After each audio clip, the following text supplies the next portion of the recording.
MPBSC nursing channel पे सारे students का स्वागत है। तो स्टूडेंट, आज के इस वीडियो क्लिप में हम लोग बात करेंगे कि यूनिवर्सिटी की साइट पे क्या कुछ नोटिफिकेशन रिलीज़ करी गई है नर्सिंग पैरामेडिकल कोर्सेज को लेकर के। साथ ही नए सीएम के आगमन के बाद क्या अब राज्य में नर्सिंग छात्रों को मिलेगी राहत, इस बात को लेकर भी मैं आपको अपडेट दूंगा। और PNST के रिजल्ट को लेकर के बहुत लंबे समय तक छात्रों को परेशानी झेलनी पड़ रही है, इस बात का भी कुछ डिसीजन निकल रहा है या नहीं, ये बात मैं समझा दूँ। आप एडमिशन कैंसिल करने जा रहे हो तो एक बार पूरी मेरी वीडियो क्लिप को अच्छे से देख लो और समझ लो, उसके बाद ही कुछ डिसाइड करना। तो चलिए पूरी बात को अच्छे से समझते हैं और वीडियो क्लिप को स्टार्ट करते हैं। कैसे हो सारे स्टूडेंट्स? तो MPMS यूनिवर्सिटी की साइट पे कल की तारीख में कोई नोटिफिकेशन रिलीज़ करी गई थी जो कि नर्सिंग स्टूडेंट से रिलेटेड है और नर्सिंग कॉलेजों से रिलेटेड है।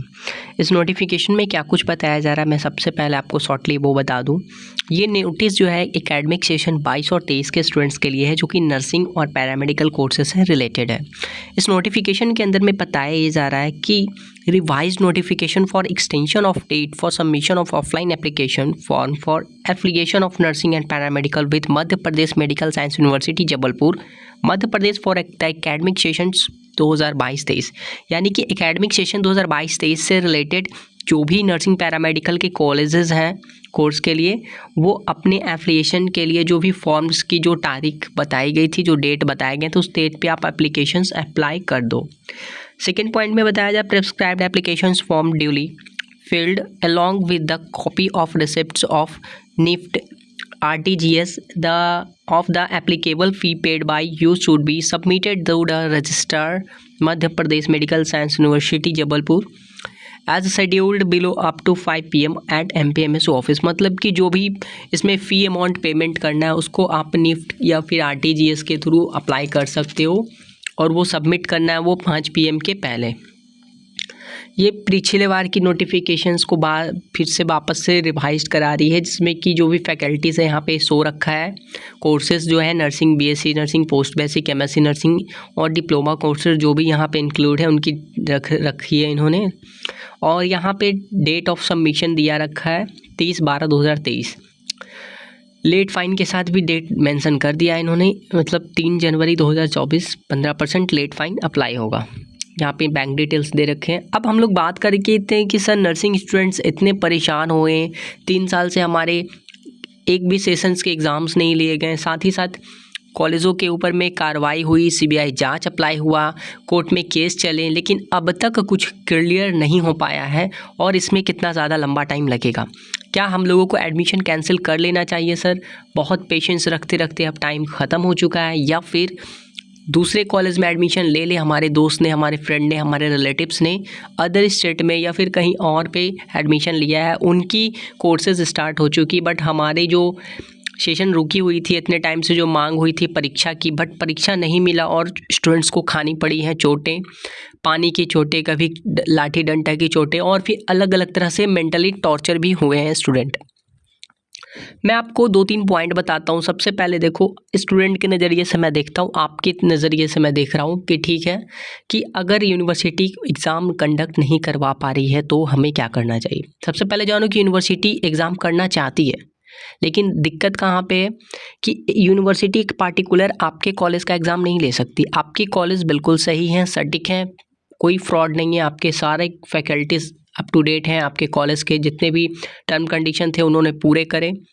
बट यूनिवर्सिटी के अंदर कुल जितने कॉलेज आते हैं सबकी कंडीशंस होनी चाहिए इक्वल, तभी यूनिवर्सिटी एग्ज़ाम्स कंडक्ट करवाएगी। किसी पर्टिकुलर कॉलेज के यूनिवर्सिटी एग्ज़ाम्स नहीं ले सकती है।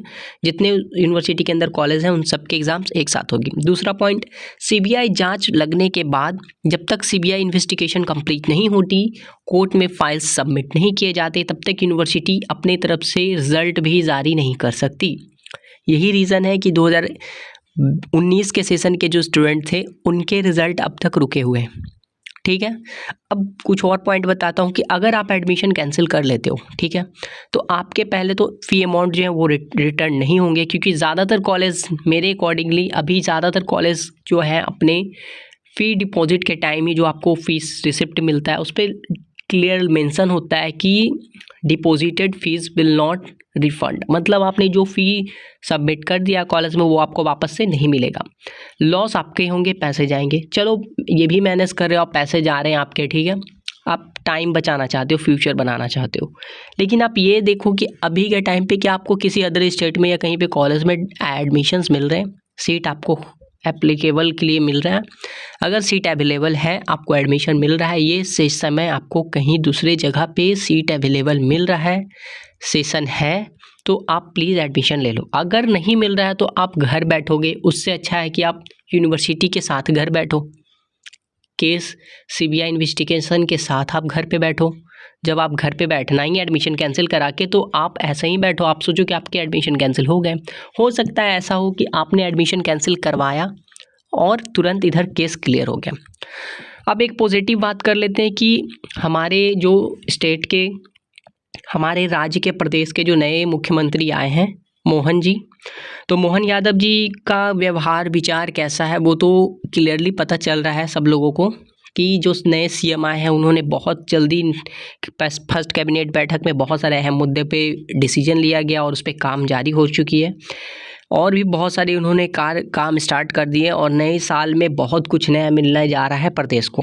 अब मैं एक और गुजारिश करूंगा अपने चैनल्स के तरफ से और सारे स्टूडेंट्स के तरफ से, एक सपोर्ट चाहता हूं कि एक सपोर्ट ये मिले हमें प्रदेश की सरकार की तरफ से कि जैसे ही हमारे नर्सिंग स्टूडेंट्स के जो कोर्ट के केस क्लियर होते हैं, जो भी स्टूडेंट के कॉलेज के साथ जो भी डिसीजन लिया जाता है कोर्ट की तरफ से, उस डिसीजन को एग्री करते हुए जिनके बैक सेशंस हैं मध्य Pradesh medical science university Jabalpur के अंदर में, उनके सेशन को मेंटेन करने के लिए 1 साल, 2 साल या 3 साल का जनरल प्रमोशन दे करके उनके सेशंस को टाइम पे अपडेट किया जाए और टाइम पे पटरी पे लाने की पूरी कोशिश की जाए। ये अपील मैं स्पेशली करना चाहता हूँ अपनी एमपी गवर्नमेंट से, मध्य प्रदेश सरकार से, और मुझे पूरा उम्मीद है कि नए सीएम जो है उनकी नज़र है छात्रों के परेशानी के ऊपर में, मेडिकल नर्सिंग कॉलेज के स्टूडेंट्स के जो भी परेशानी है उसके ऊपर उनकी नज़र है। बस एक सही समय का इंतज़ार है, सही समय आते ही नए सीएम की तरफ से ये आदेश ज़रूर आएगा कि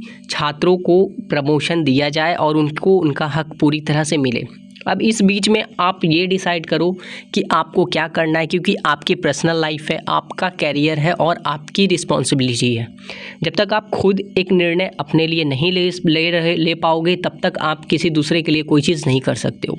तो लास्टली मैं यही बोलूँगा, जो भी आप कर रहे हो स्टूडेंट, अगर एडमिशन कैंसिल कर रहे हो या फिर नहीं कर रहे हो तो एक सटीक डिसीजन, एकदम माइंड को स्टेबल करके सटीक तरीके से आप सोचो, खुद डिसाइड करो। अगर थोड़ी बहुत कन्फ्यूज़न मिलती है तो अच्छे से किसी टीचर से या मुझसे कहीं पे आप टेलीग्राम पे पर्सनली आप मुझे भी पूछ सकते हो, या फिर ग्रुप में आप कुछ स्टूडेंट से डिस्कशन कर सकते हो कि हाँ या फ्रेंड्स मैं ये कर रहा हूँ, आप क्या कर रहे हो, आप कैसे क्या कर रहे हो। और नई जगह एडमिशन लेने से पहले अच्छी तरह से वेरिफिकेशन कर लेना, पूरी जानकारी ले लेना।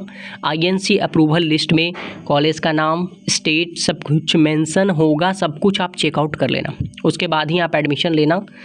अगर आप इस यूनिवर्सिटी में रुकते हो तो मेरी हिम्मत और मेरी सपोर्ट आप लोग के साथ है। आप लोग पेशेंस रखो थोड़ा, और जब इतना टाइम बीत गया तो अब कुछ अच्छा डिसीज़न आएगा ही। नर्सिंग पैरामेडिकल कोर्सेज से रिलेटेड कुछ अपडेट आती है, 4 तारीख को क्या कुछ होने जा रहा है, इस बात की अगर कोई खबर आती है, कुछ इन्फॉर्मेशन मिलती है तो मैं उन सारी बातों को आप लोग के साथ ज़रूर शेयर करूँगा। तब तक के लिए धन्यवाद।